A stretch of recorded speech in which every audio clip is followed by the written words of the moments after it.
ನಟ ದರ್ಶನ್ ಅವರ ವೈದ್ಯಕೀಯ ಪರೀಕ್ಷೆ ಅಂತ್ಯಗೊಂಡಿದೆ. ವೈದ್ಯರನ್ನೇ ಠಾಣೆಗೆ ಕರೆಸಿ ವೈದ್ಯರು ಪರೀಕ್ಷೆ ಮಾಡಿದ್ದಾರೆ. ಅಲ್ಲಿಂದ ವೈದ್ಯರು ವಾಪಸ್ ಆಗಿದ್ದಾರೆ.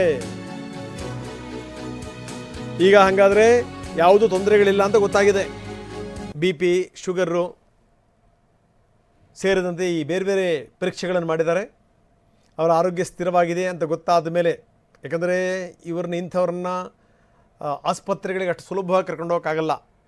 ಯಾಕಂದರೆ ಬೆಳಗ್ಗೆ ನಮ್ಮ ಪ್ರತಿನಿಧಿ ಕಿರಣ್ ಹೇಳ್ತಾ ಇದ್ರು, ಏನು ಅಂದರೆ ಈ ಪೊಲೀಸರೇ ರಿಕ್ವೆಸ್ಟ್ ಮಾಡಿಕೊಂಡ್ರು, ಯಾವುದೇ ಕಾರಣಕ್ಕೂ ಈ ವಿಚಾರವನ್ನು ತಕ್ಷಣಕ್ಕೆ ಹಾಕಿಬಿಡಬೇಡಿ.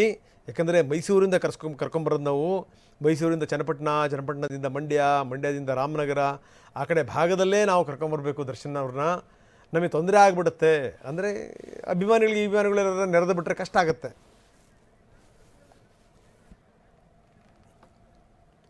ಬನ್ನಿ, ಪೊಲೀಸ್ ಸ್ಟೇಷನ್ ಮುಂಭಾಗದಲ್ಲಿದ್ದಾರೆ ನಮ್ಮ ಪ್ರತಿನಿಧಿ ಪ್ರಜ್ವಲ್ ಅವರಿಂದ ಹೆಚ್ಚಿನ ವಿವರವನ್ನು ಪಡೆಯೋಣ. ಪ್ರಜ್ವಲ್, ಗಮನಿಸಬೇಕಾದಂಥ ಸಂಗತಿ ನೋಡಿ, ಅಭಿಮಾನ ಅನ್ನುವಂಥದ್ದು ಎಷ್ಟರ ಮಟ್ಟಿಗೆ ಪ್ರಾಣಕ್ಕೆ ಕಂಟಕ ಆಗಿಬಿಡ್ತು ಅನ್ನೋದನ್ನು ನಾವು ನೋಡ್ತಾ ಇದ್ದೀವಿ. ಜೊತೆಗೆ ಏನಂದರೆ ಈ ಎಲ್ಲರನ್ನೂ ಕೂಡ ಪರೀಕ್ಷೆಗೆ ಒಳಪಡಿಸಲಾಗಿದೆ ಅನ್ನುವಂಥದ್ದು. ಅದರಲ್ಲಿ ವಿಶೇಷವಾಗಿ ದರ್ಶನ್ ಅವರ ವೈದ್ಯಕೀಯ ಪರೀಕ್ಷೆ ಅಲ್ಲಿ ಕರ್ಕೊಂಡು ಹೋದರೆ ಎಡವಟ್ಟಾಗುತ್ತೆ ಅಂತ ಗೊತ್ತಾಗಿ ಪೊಲೀಸರು ಡಾಕ್ಟರ್ಗಳನ್ನೇ ಸ್ಟೇಷನ್ನಿಗೆ ಕರೆಸಿ ಅವರ ವೈದ್ಯಕೀಯ ಪರೀಕ್ಷೆಯನ್ನು ಮಾಡಲಾಗಿದೆ ಅನ್ನುವಂಥದ್ದು. ಹೆಚ್ಚಿನ ವಿವರ ಏನಿದೆ ಪ್ರಜ್ವಲ್?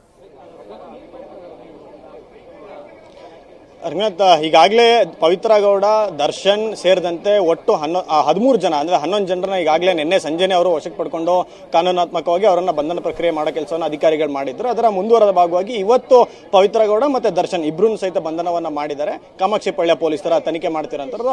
ಆದರೆ ಕಾಮಾಕ್ಷಿಪಳ್ಳಿ ಪೊಲೀಸ್ ಠಾಣೆಯಲ್ಲಿ ಠಾಣೆ ಚಿಕ್ಕದಾಗಿದೆ ಅನ್ನೋ ಒಂದು ಕಾರಣಕ್ಕಷ್ಟೇ ಇಲ್ಲಿ ಅನ್ನಪೂರ್ಣೇಶ್ವರ ನಗರ ಪೊಲೀಸ್ ಠಾಣೆಯಲ್ಲಿ ಅಧಿಕಾರಿಗಳು ಎಲ್ಲರೂ ಸಹಿತ ಎಲ್ಲ ಆರೋಪಿಗಳನ್ನು ಇಲ್ಲಿ ಇದೇ ಠಾಣೆಯಲ್ಲಿ ಇರಿಸಿಕೊಂಡು ತನಿಖೆಯನ್ನು ಮಾಡ್ತಿದ್ದಾರೆ. ಮತ್ತು ಈಗಾಗಲೇ ಕಾಮಾಕ್ಷಿ ಪೊಲೀಸ್ ಠಾಣೆಯಲ್ಲಿ ನಿನ್ನೆ ರಾತ್ರಿ 9 ಜನ ಏನು 11 ಜನ ಏನು ಆರೋಪಿಗಳಿದ್ರು ಅವರೆಲ್ಲರೂ ಸಹಿತ ಸರ್ಕಾರಿ ಆಸ್ಪತ್ರೆಯಲ್ಲಿ ಮೆಡಿಕಲ್ ಚೆಕಪ್ ಅನ್ನು ಮಾಡಿಸಿ ಇಲ್ಲಿಗೆ ಕರ್ಕೊಂಡ್ಬರುವಂಥ ಕೆಲಸವನ್ನು ಅಧಿಕಾರಿಗಳು ಮಾಡಿದ್ರು. ಆದರೆ ಉಳಿದಂತೆ ದರ್ಶನ್ ಮತ್ತೆ ಪವಿತ್ರ ಗೌಡ ಇಬ್ಬರದ್ದು ಮಾತ್ರ ಮೆಡಿಕಲ್ ಚೆಕಪ್ ಬಾಕಿ ಇತ್ತು. ಹೀಗಾಗಿ ಇಲ್ಲಿಯ ಸರ್ಕಾರಿ ವೈದ್ಯಾಧಿಕಾರಿಗಳನ್ನ ಇಲ್ಲಿಗೆ ಠಾಣೆಗೆ ಕರೆಸ್ಕೊಂಡು ಮೆಡಿಕಲ್ ಚೆಕಪ್ ಅನ್ನು ಮಾಡಿಸುವಂಥ ಕೆಲಸ ಮಾಡಿದ್ದಾರೆ ಅಂತೇಳಿ ಮಾಹಿತಿ ಸಿಗ್ತಾ ಇದೆ. ಯಾಕಂದ್ರೆ ಇವು ಹೊರಗಡೆ ಕರ್ಕೊಂಡು ಹೋದ್ರೆ ಮತ್ತೆ ಅಲ್ಲಿ ಹಾಸ್ಪಿಟಲಲ್ಲಿ ಬೇರೆ ಬೇರೆ ಪೇಷಂಟ್ಸ್ಗಳಿಗೆ ಸಮಸ್ಯೆ ಆಗ್ಬೋದು, ಮತ್ತೆ ಓವರ್ ಕ್ರೌಡೆಡ್ ಆಗಿರೋದ್ರಿಂದ ಲಾ ಅಂಡ್ ಆರ್ಡರ್ ಮೇಂಟೈನ್ ಮಾಡೋಕ್ಕಾಗ್ಬೋದು, ಮತ್ತೆ ಅನವಶ್ಯಕವಾಗಿ ರಿಸ್ಕ್ ಅವಶ್ಯಕತೆ ಇಲ್ಲ ಅನ್ನೋ ಕಾರಣಕ್ಕೆ ಪೊಲೀಸ್ ಅಧಿಕಾರಿಗಳು ಈ ರೀತಿಯಾದಂಥ ಒಂದು ನಿರ್ಧಾರ ತೆಗೆದುಕೊಂಡಿದ್ದಾರೆ.